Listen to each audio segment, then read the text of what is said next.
एक निर्माण श्रमिक ने अपने मालिक को ईंट गिरने से मरते हुए देखा, लेकिन अगले ही पल मृत मालिक उसके ठीक सामने आ गया। आदमी ने तुरंत मालिक की चोटों की जांच की, लेकिन कुछ भी गलत नहीं पाया। बॉस उसकी हरकतों से अधीर हो गया। आदमी ने एक पल के लिए सोचा, फिर बॉस को एक तरफ धकेल दिया। जैसे ही ऊपर से एक ईंट गिरी, तभी उस आदमी को एहसास हुआ कि वह भविष्य देख सकता है। बॉस को एहसास हुआ कि उस आदमी ने उसे बचा लिया है और तुरंत उसे धन्यवाद दिया। सीईओ ने जो कुछ हुआ उसके बारे में सुना और उस व्यक्ति की प्रशंसा की। उस आदमी ने तब अनुमान लगाया कि सीईओ मरने वाला था। उसने तुरंत सीईओ को रोका और चेतावनी दी कि आगे पतन होगा। अगर वह आगे बढ़ता रहा तो उसे कुचल दिया जाएगा। सीईओ ने उस आदमी से पूछा कि क्या उसके पास कोई सबूत है। आदमी ने कहा कि वह भविष्य देख सकता है, लेकिन सीईओ की पोती को लगा कि वह बकवास कर रहा है, इसलिए उसने तुरंत उसे बाहर निकलवा दिया। वह आदमी कितना भी चिल्लाए, किसी ने नहीं सुना। तभी उस आदमी को फोन आया कि उसकी माँ मुसीबत में है। वह सीईओ की चिंता किए बिना घर भाग गया। उस आदमी की चेतावनी सुनने के बाद सीईओ सतर्क हो गए। कुछ देर बाद ही इमारत ढह गई। सीईओ ने जो देखा उससे हैरान रह गए। उनका मानना था कि उस आदमी में वास्तव में भविष्य की भविष्यवाणी करने की क्षमता थी और उन्होंने तुरंत अपनी पोती से उस आदमी को वापस लाने के लिए कहा।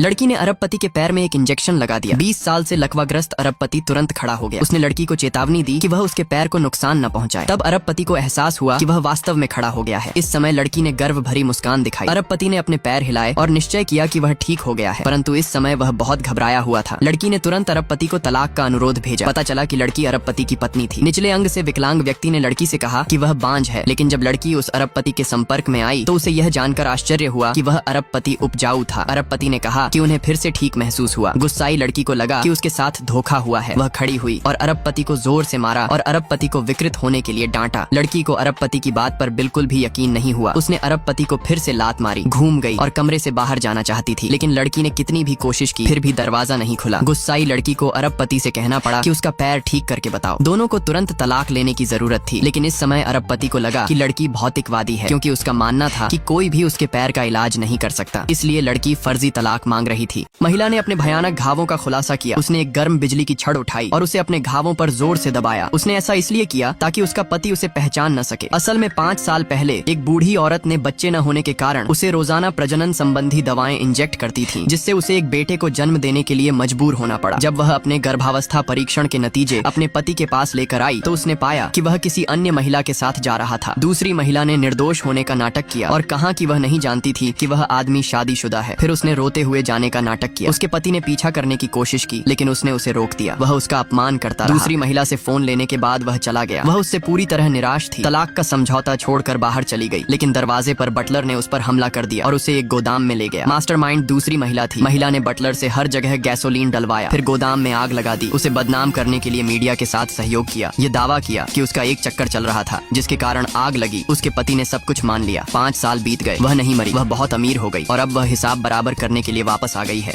दुष्ट नानी ने महिला के चेहरे पर गैसोलीन छिड़क दिया, फिर उसने उसे आग लगा दी, जिससे वह पूरी तरह से विकृत हो गई। नानी का असली मकसद स्पष्ट था। वह महिला की जगह लेना चाहती थी और सीईओ से शादी करना चाहती थी। इस तरह वह धन और विलासिता का जीवन जी सकती थी। महिला होने का नाटक करते हुए वह सीईओ के करीब आ गई। उसे कुछ भी संदेह नहीं हुआ। इस बीच असली महिला एक गाड़ी के नीचे छिपी हुई थी। उसने मदद के लिए चिल्लाने की कोशिश की, लेकिन मौका चूक गई और नानी चुपचाप उसे दूर ले गई। जब महिला फिर से उठी तो उसने खुद को एक चट्टान के किनारे पर पाया। नानी का चेहरा अपने जैसा देखकर आखिरकार उसे नानी के असली इरादों का एहसास हुआ, लेकिन तब तक बहुत देर हो चुकी थी। अगले ही पल नानी ने उसे चट्टान से धक्का दे दिया। फिर नानी ने सीईओ से शादी कर ली, जैसा कि उसने योजना बनाई थी। लेकिन महिला मरी नहीं। एक दयालु अजनबी ने उसे बचाया और उसके चेहरे के घाव ठीक हो गए। हालांकि उसने अपनी याददाश्त खो दी। सुराग के रूप में केवल एक लिपस्टिक के साथ वह अपनी खोई हुई यादों को खोजने के लिए सीईओ के घर चली गई। अंदर जाने पर उसने नानी के साथ सीईओ की शादी की तस्वीर देखी। जब उसने नानी की ओर देखा तो एक अजीब सा अपनापन महसूस हुआ। तभी सीईओ अंदर चला गया। जब उनकी नजरें मिली तो उसे भी कुछ जाना पहचाना सा महसूस हुआ, लेकिन इससे पहले कि कुछ होता नानी ने उन्हें रोक दिया।